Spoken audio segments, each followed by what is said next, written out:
Shalom shalom, Imana yacu ihabwe icyubahiro kuba yatuzigamye tukavyuka turi bazima duhumeka umwuka w'abazima n'ubuntu n'imbabazi twagiriwe.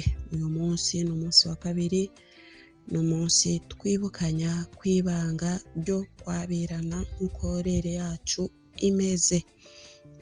Munyemerere rero twongere twibukanye gatoya ku kijanye n'ibanga ryo kwabirwa canke kwabirana. Nk'uko ijambo ribitubwira mu gitabo c'Abikorinto ba mbere igice c'indwi havugwa ibijanye no kwabirana. Ijambo riravuga ngo umubiri w'umugabo waremewe umugore n'umubiri w'umugore waremewe umugabo, ngo ntimukimane shiti muri mu bihe vyo gusenga. Muravyumva neza rero ko ibanga ryo kwabirana si ryacu, si igikorwa cacu, ahubwo ni igikorwa c'Imana, n'umurimo w'Imana, n'umurimo Imana yageneye abubakanye kugira ngo bayihimbaze bayitazire. Kuko iyo mwabirana mwubakanye mubinezererewe, muba muriko muratanga ikimazi c'ishimwe ku Mana. Iyo mwabirana mupfuye ivyo mugize, mutari mu kirere kimwe, mutavyumva kumwe, mutanezereranwe naho mwoba umugabo n'umugore, muba muriko muratanga ikimazi c'amayezi. Sinzi rero ko hariho umuntu yotanga ikimazi c'amayezi agiha umuntu yamugiriye neza, sindavyibaza. Kenshi rero nkunda reka mvuge ngo gukarira abamama, kuko nibo bageze muri iri banga, bama bakorerayo amafuti menshi cane, amafuti amwe y'ubutamenya n'ayandi y'ibigirankana, bakamera nka ca gisabisho ngo ncumura, ngo ndabizi ngo ngacumura ibigirankana. Ariko ntibari bakwiye gucumura babizi, ntibari bakwiye no gucumura ibigirankana, ahubwo bari bakwiye gukora ico gikorwa bakinezererewe, bakakibamwo neza. Ego bamama beza rero, ibanga ryo kwabirana, reka ntangure mvuga akamaro rifise ku mugore, kugira ngo bikunde umugore ahari hose yumve neza ko ari igikorwa akwiye gukora anezererewe, yishimiye, kugira ngo bigende neza. Ibanga ryo kwabirana rigirira neza umugore ubwa mbere ku mubiri wiwe. Hari uturwara twinshi umugore atogwara mu gihe yabirana neza. Umugore yabirana neza agakora ibikenewe mu ibanga ryo kwabirana, nta na rimwe agwara umugongo, nta na rimwe avyimba amaguru, nta na rimwe agwara amaso, nta na rimwe kandi agira umushiha n'umunabi ngo yamane inzigo. Oya, yamara umugore anezerewe. Umugore yabirana neza n'umushinga ntahe wiwe, agira akabiri keza agatagata. Umugore yabirana neza n'umushinga ntahe wiwe, agira amataye meza, igisusu kikavyimba, agasa neza, kagira amataye bikaboneka. Ariko umugore akora iryo banga uko yigombeye, nta munezero, ntaki. Ica mbere yamara ntibanezerwa. Ni umugore insociable muri societe, yamana umushiha wose wo mu gatondo, wa sasita no ku mugoroba. Nta muntu n'umwe bahuza kuko yamamwe ibirarane. Hari ibintu bitigeze bisohoka muri we, vyagaganiye muri we, bigandanira muri we, bituma yamana umushiha n'inzigo. Umugore atabirana neza ntaramenya akamaro k'umugabo babana mu nzu. Umugore ataragukirwa mu kwabirana ntazi akamaro k'umuntu uwo ari we wese, arikunda, yibona we wenyine. Mu yandi majambo n'umunyenzigo. Wahava munshavure, ariko mafuye gari zero, birabasha. Twibandanirize rero. Igikorwa cyo kwabirana ni igikorwa gihera mu mutwe w'umuntu. No kuvuga ngo umutwe wiwe ukamuri informe que kuba mu rugo rw'umugabo egari ko yagiye kwabirwa no gutururuza umubiri wa wa mugabo, igihe cose umugabo amushatse, igihe cose umugabo amwifuje. Bisiguye ngo umugore akwiye kwama yiteguye, kuko atabazi umwanya umugabo aza kumushakira, kugira ngo bikunde ko kwitegura kwiwe kuze kumufasha kuhaba mu gihe umugabo azoba amukeneye. Ni igikorwa rero kibera mu mutwe ubwa mbere. Umutwe wawe ubanza uvyiyumvemwo, umubiri ubishake, hama nawe ubikore kugira ngo bigende neza. Ibanga ryo kwabirana rero ni ibanga rikora abantu babiri, umugabo n'umugore, bose babishaka, bose bavyiyumvamwo, bagaheza bagateranya imibiri yabo, ico gikorwa kikagenda neza. Twongere twibukanye ko ibanga ryo kwabirana rifise amayetape 5. Iyo yakurikijwe neza, umuntu agira umunezero, akavyura n'uw'ibirarane wari waramuryamyemwo. Etape ya mbere tuyite 0, ni etape yo kumva umubiri wawe ushaka umugabo, ni etape yo kumva umubiri w'umugabo ushaka umugore. Etape ya mbere ni etape twita caresse canke gutegurana, ni mu gihe mutanguye gukorakorana ko kugira ngo imibiri ihaguruke neza, mubishake hama mukore ico gikorwa. Iyi etape rero biba vyiza iyo umugabo amenye ubwoko bw'umugore wiwe mu kwabira, kandi iba nziza niyo umugore yimenye kugira ngo bikunde nawe aho umugabo ivyo akeneye. Kuri iki munyemerere mvuge ngo abagore turi ubwoko butatu mu kijanye no kwabirwa. Umugwi wa mbere ni uw'abagore bitwa abaclitoridienne, no kuvuga ngo n'abagore baryoherwa kuri clitoris, n'abagore baryoherwa hejuru. Iyo rero umugabo yamenye ubwoko bw'umugore wiwe, aca yumva ko umugore wiwe akunda caresse profondément, no kuvuga ngo akunda gukogwakogwa ku mubiri cyane kuruta uko yumva inzanyi iriko irabogaboga mu gisabo ciwe. Umugwi ugira kabiri w'abagore n'abagore bitwa aba vaginiste. Aba nabo bakunda kumva inzanyi yoga mu gisabo cabo, ntibakunda caresse cane. Aba nabo kandi baragoye gushukwa kwabo kuva kure, mugabo kandi yarinze ashukwa, kumuturuza naco ni ikibazo. Umugwi ugira gatatu n'umugwi wabo novuga ngo bari mixte, n'aba vaginiste kandi bakaba abaclitoridienne. Abo nabo n'abagore beza cane kuko umunezero bawufise hose, bawufise hejuru, bakawugira n'indani, no kuvuga ngo aba hari ku mwanya wose umugabo amukenereye. Rero uyu mugabo amaze kumenya ubwoko bw'umugore wiwe, biramworohera kugira caresse kuko amenya aho akorakora, n'umugore akamenyaho aho umugabo, kugira ngo bigende neza. Hama ndabibutsa ko kandi dufise ibihimba bitatu universel ku bagore bose, kucitwa umugore Imana yaremye. Ivyo bihimba bitatu turabisangiye, ni ibihimba bikarigwa cane ku mugore, n'amabere yiwe, n'amakwise, na clitoris yiwe. Rero iyo muri caresse, umwe wese azoze yibuka mbega jenda umuki, kugira ngo bikunde afashe umugabo babibanemwo neza.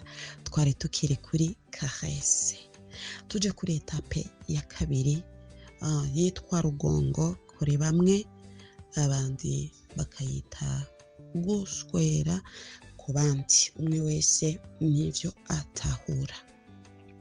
Iyi etape rero ni mu gihe caresse yaryoshe, hama umugabo agatangura gukinisha clitoris y'umugore yifashishije inzanyi yiwe, no kuvuga ngo uko atora inzanyi yiwe akina na clitoris y'umugore, yinjiza umutwe, asohora, afrota, kujya abagabo bahora babigira, bituma umubiri w'umugore ushaka cane umugabo, hama bigatuma kandi umugore anyara, abo bita ba femme fontaine, barekura amazi. No kuvuga ngo kujya kuntu umugabo akinisha clitoris y'umugore, hari ahantu munsi y'agaclitoris gatoya akoze, hatuma amavangingo y'umugore asohoka, agaca amunyaza, umugore akaryoherwa. Kuri iyo etape rero ya kabiri niho umugore anyarira, hama umugabo akishima. Etape ya gatatu yitwa kurongora, ni etape umugabo aba atanguye kwinjira mu gitsina c'umugore, no kuvuga ngo aba atanguye kwinjizayo igitsina ciwiwe. Kenshi rero abagabo barakunda guhubuka, akisanga n'umugore ntararyoherwa, ntaraja muri karese, umubiri nturazanzamuka, wagaharanira gusa kumva ko harabombye na gato, agaca yumva ko yotera yinjizamo igitsina ciwe. Hajya hariho iminezero y'umugore uba wishe myinshi cyane, kuko uba wantisifye, ni ukuvuga ngo uba winjiye imburagihe. Si byiza rero ko umugabo yinjira imburagihe, no, ni byiza ko abanza gukizura umugore wiwe, akinjira mu gihe umugore ageze ku rugero rwiza rwo kwakira inzanyi y'umugabo. Iyo ni etape ya gatatu yitwa kurongora. Ni ukuvuga ngo umugabo yinjira mu gitsina cy'umugore buhoro buhoro, nka kujya tuvuge inzoka iraramba yinjira mu mwobo, ukinjiramo buke buke, ugaheza ukumva ubushuhe bw'ico gitsina, kuko iyo wantisifye hari igihe wumva catanguye gusesa amazi, catanguye kubombera, ariko indani kitaravyura agashaleur kaza gutuma inzanyi yawe ivyimbirayo ikagira na muvuma. Etape igira kane ni mu gihe umugabo yamaze kumva ubushuhe bw'igitsina c'umugore, yamaze kumva ko umugore ariko ararekura amavangingo meza anyerera asa n'umusarara, uruziri rwiza cane rufasirita, rutuma umugabo inzanyi yiwe igira uruja n'uruza, atahigoma atahifatwa. Iyo etape rero igira kane ni etape y'umunezero, aho umuntu yisanzura ku bagabo cane cane abasigaye yinjira mu gisabo c'umugore agasakisaki. Ni ukuvuga ngo, nkunda kuvuga ngo ni ugusudira, abasigaye ariko arasudira abataragurika amazi. Ni etape iryohera abagore cane, kuko revive za peni ziba zirigide n'umunezero umugabo afise wo kwinjira muri ico gitsina c'umugore wiwe. Hama kandi muri ivyo vyose mukaba muri mu kirere kimwe, ni ukuvuga ngo muraganira, pendant le sexe en dialogue, turaganira tukavugana uko ico gikorwa kiriko kiragenda, ukapresya ibiriko biraba ku mugore, ukapresya ibiriko birakubako, ukamubwira ukuntu uryohewe, ukamubwira ukuntu wumva avaje yiwe muri uwo mwanya, akakubwira ukuntu aryohewe, akakubwira ukuntu yumva peni yawe muri uwo mwanya. Ni umwanya mwiza wo kuganira, mwiza cyane, mukaganira mugahindura amapozisiyo kugira ngo ntihabemwo kurambirwa. Hama muri ivyo bikorwa vyose umugore afise ibikorwa bibiri, afise igikorwa co gutonga, no kuvuga no gupusa agakri kugira ngo ahe courage umugabo, anezeze umugabo, kandi aba ariko aranyonga, no kuvuga ngo ntajyamye nk'ikinyenzi cafuye, mugabo agire muvuma kugira ngo wa mugabo yumve ko bari kumwe. Hama zarapusa n'agakri gake gake, avuga impushi, ndugusi, nyaminwa, nyamenyo, gushika ageze ku ndagi. Niyo ndome ya nyuma ikumvisha ko umugore ivyakwiye, acasigara agira ngo ntumubaze ibindi, biba vyakwiye, ziba zavuyemwo, ziba zavuyemwo, abageze kuri point ya nyuma yo kunezerwa. Hama muri iki ndabibutse ko kunyara no kurangiza ari ibintu bibiri bidasa. Iyo umuntu anyara aba ari consciente, aba ariko arakora ibintu yumva anezererewe, akarekura make make canke menshi menshi, bivanye n'ingene ayatunze, kuko ntidutunze ayangana. Hama kurangiza nako ni igikorwa kiba umuntu atari consciente, ni ukuvuga ngo ubwenge buba busa n'ubwagiye, wumva umengo burakujanye neza neza, ugasigara ukora des actions involontaires. Si kenshi rero abagore bamenya ko barangiza, umugabo akwiye kubarabira ku ma action involontaire baba bariko barakora.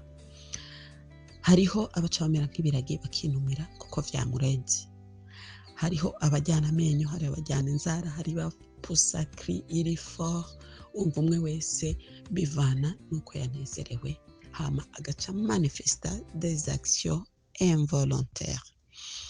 Etape ya nyuma ariyo nita kurangiza, ni etape umugabo arangije rero kirazira ko asokorora igitsina yihuse, oya murantunga, aca agumizayo ca gitsina ararangije. Umugore agaca kwega akamuryamika neza muri poitrine, akaza arashishitira kujya ku ruyoya. Muri uwo mwanya ico akora, umugore asigara apusa agakri kakure, hama anyonga kugira ngo bikunde yanzanye y'umugabo iryame neza iheremwe inguvu neza. Umugore atashoboye kurangiza kuri etape ya gatatu iya kabiri arangiza kuri iyo etape ya nyuma, kuko uko inzanye y'umugabo icika intege igaca iryama ku gakritorisi niko bivyura umunezero w'ikirenga mu mugore, hama agaheza nawe akarangiza. Kwabirana kwagenze neza nuko umugabo arangiza n'umugore akarangiza, ntiyabemwe umuntu ajya ideni uwundi. Aha rero twibukanye ko hari abantu bafite ibirarane byinshi kuko bamaze imihe byinshi babigwa ariko batigeze barangiza, batigeze bagera ku munezero wabo. Aha rero bikunde iri banga rize rikorwa murinezererewe, mubiryohererewe, kugira ngo bikunde muduze icubahiro c'Imana. Twatanguye tuvuga ko atari umurimo wacu habe namba na gato, ni umurimo w'Imana, ni igikorwa ijuru ryishimira, kuko haba hari abamarayika b'ijuru baza gutanga raporo y'ingene vyagenze, n'abamarayika bo mu rwanizi baje kuburizamwo ico gikorwa ngo ntikigende neza. Umunezero wa mbere abubakanye dufise ku isi, paradizo ya mbere abubakanye bafise ku isi, ni igitanda gikwiye gukorerwamo ivy'ikimazi n'ivy'igiciro. Shalom shalom.